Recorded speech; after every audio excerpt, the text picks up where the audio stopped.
Hello Friends has fully accepted the fact that he's played 1500 games of a hero that's never going to be viable here, bringing you another Dota 2 video where we're going to be talking about how to play the most broken and most recent hero in the game, Hoodwink. So let's begin by taking a look at the correct, the most manly, the cleverest, the best way to play this hero, to itemize and to skill this hero. So the very first thing that I like to do as an offlane Tinky Winky is I will go for Acorn Shot. Usually, in this particular game that we're looking at, I went for Bushwhack. It was for a kill. That's perfectly okay. Both of these abilities are fine at level 1. They cost little mana. They do good damage.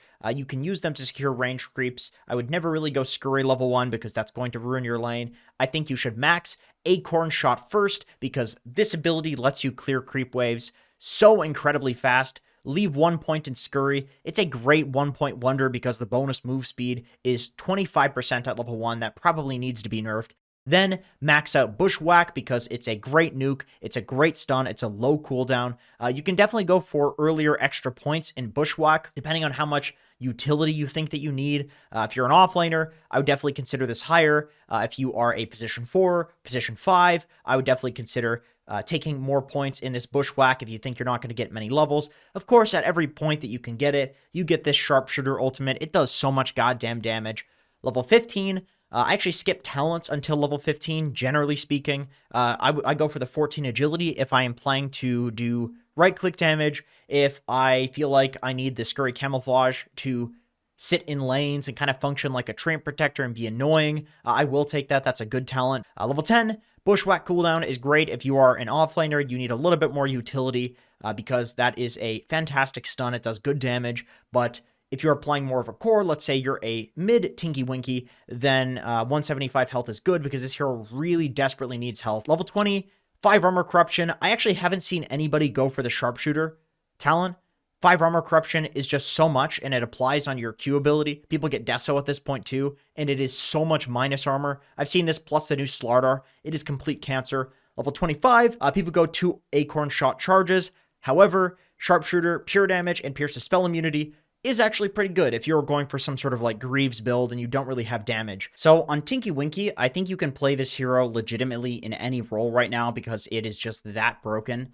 But the hero scales incredibly well with farm, so it is nice to play it on a core position. In terms of starting items on this hero, all you really need to do is make sure that you have enough HP regen to survive the lane. And then on top of that, I will build into things that I will eventually use for a bigger item and something that's going to give me a little bit of stats for the lane. So this hero has really good base armor, really good base move speed, really good base damage. So you don't really desperately need anything. You don't need any mana regen because your mana costs are very low. So in this particular game, I went for Tango, Salve because that's all I thought I needed in terms of HP regen. Blightstone because I will eventually build into a Desolator or Medallion, and then 2 branches because they're going to build into a full wand, and even if they don't, it's still just really efficient stats. So the way that you play the laning phase on this hero, at the very least in the offlane, is generally kind of the same for the first 5 minutes of the game. What you want to do is walk up to the first creep wave. I'm going to go back here a little bit and start beating the living crap out of the ranged creep. And then as your last auto attack is about to land, shoot your Q ability at the ranged creep, of course securing that CS. What this will also do is this will push the creep wave into the enemy team, which means that you can pull the camp, pull the neutral camp, which will put the enemy team out of position, giving you kill threat, which this hero is very good at killing people, as well as this is going to give you an XP lead in the lane. So you can see that occasionally in this lane, I will do a creep aggro pull where I will pull the melee creeps to the range creep, and this is really good on this hero because you can see that I'm able to easily get the range creep deny because this animation that she has is ridiculous, and then I can use the same trick on this range creep to secure it with my Q ability, and there's not really much that they can do about that. Because we push the creep wave in on the very first creep wave, I'm able to pull these melee creeps up here. Winter Wyvern has to use his Q ability to try and interrupt this pull that my support did.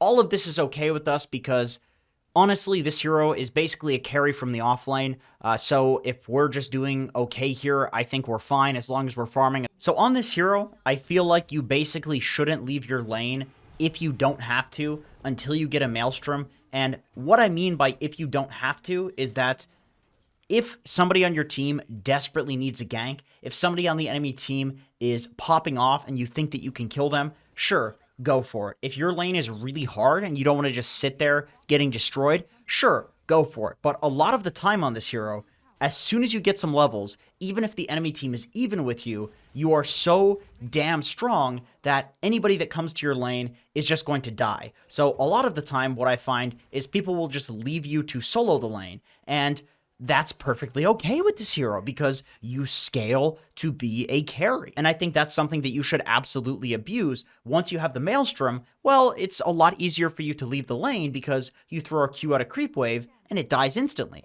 The next clip that I want to show you is how I like to play the mid game on this hero, and I seriously believe if you are any rank less than top 1,000 immortal, this will win you so many damn games that it is just filthy. It's disgusting. And this is not just a Hoodwink thing. This is on any hero that can do it. You know, Puck can do this. Batrider can do this. Any of these like travels building heroes. But take a look at this. So essentially what I do is I play like a Treant Protector where I will just scurry through the trees and push a side lane, not the mid lane because that applies almost no pressure to the enemy team because it takes 1 second to get to their base. You can see that I push this creep wave in so that it hits the enemy tower, and then instead of walking up and hitting the tower, they could be going on me. I don't want to just go feed here. I want to make myself a pain in the ass to kill. Okay, now I see them bot. Now I can walk into this tower and I can start hitting it. I will press Q on every single wave, try to get a couple of Maelstrom procs with my right clicks, and kill each wave. And if I have to, I will bushwhack just so that way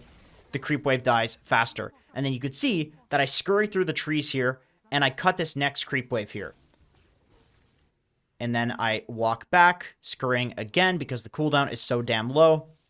And so the idea here is that the enemy team, they either defend this, and this fight is a bad fight for them because there's somebody over here defending this, or they don't defend it, they take damage on this tower, they fight us 5v5 here, and then if we kill them here, this tower is pushed in, and we're going to get it. So this puts the enemy team in a really bad position, and because this hero has such low mana costs, I'm able to TP to this fight that's happening mid. They had just used some resources to kill my Batrider, so we're able to walk in and fairly easily get a couple of kills here. They also use the Mars Arena. So I can see that this Lycan is going on me. I believe he has a DD, or he ends up picking up a DD in the top rune. I figured that he wasn't going to stop chasing me because I've been a pain in the ass for this whole game. So instead of running with my team to kill the Lion, I just figure, okay, or the Mirana, I figured my team can handle this. I kite near the tree because I throw this little acorn down, it creates a tree, and I know that if I'm playing near this, well, then I can just bushwhack the ground, and this Lycan is going to get stunned. And because he was stunned, my Nyx is able to follow up. You can see that the acorn shot damage, all of this low cooldown spell usage that this hero can do, it eventually chips away at the enemy team like Ember Spirit, Sleight of Fist, and you will eventually kill them. So one thing that I think this hero is incredibly good at that you want to abuse is that it is so damn difficult to kill her because of Scurry that if there is side lane farm on the map that nobody else wants to take, you could just scurry through the trees, throw your Q ability in there, throw your W ability in there, and the enemy team is never going to catch you. And if they do, you are going to cost them so many resources that it's not going to be worth it. So you can see in this game, I think my Juggernaut was close to a Battle Fury. We made the call, we don't want to fight, so I said, okay, this top lane, it's the dead lane.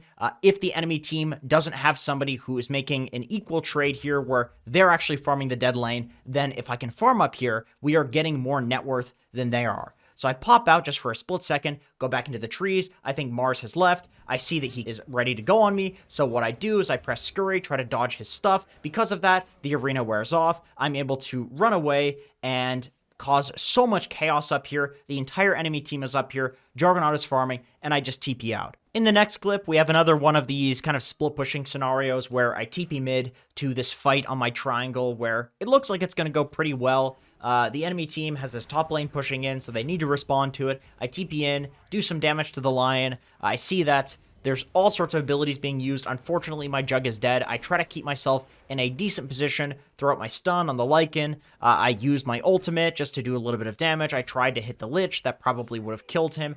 It didn't work. Unfortunately, my team dies. They try to go on me. I still figure that as long as I can waste as much time as possible with my Scurry, I can still just chip away and use my low cooldown abilities to maybe do as much damage as I can. I see they're all running at me, so I try to kite so I have my Scurry ability, abusing the trees, abusing the fact that they don't have any good way to see over those currently. They used all of their stuff, so now they have nothing left, and because we were able to kite this fight, they all end up dying. So here's another game where I was playing Tinkly Dinkly, and instead of going for a pure damage build, I went for Maelstrom Mechanism, and I was planning on going for, Atoses and things like that, as opposed to the raw damage build. And the reason that I did that was because I have a Leshrac mid, so I didn't feel like I needed any damage. You can see here, one of this hero's biggest flaws, biggest problems, is the fact that she is very squishy. And so I don't really feel like these tank items will make her a frontline tank like a Mars would be a frontline tank. But still, sometimes as an offlaner, you need to make other people on your team tanky. And that's what I felt like I needed to do in this game. And damage was just redundant. I didn't need more damage. We already had enough damage to kill them. Like you can see, I get caught out, and it's not like a Sand King or a Mars getting caught out. I end up dying.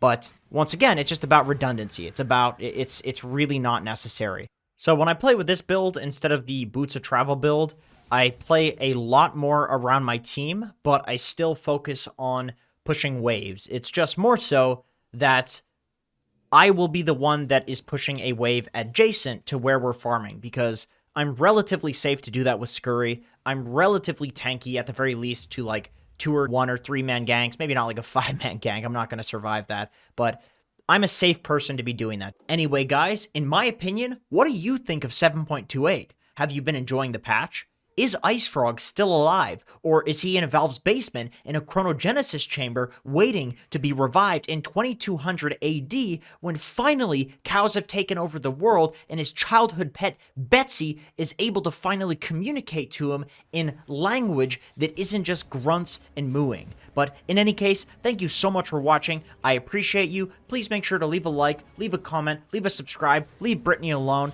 and hopefully I'll see you in the next video.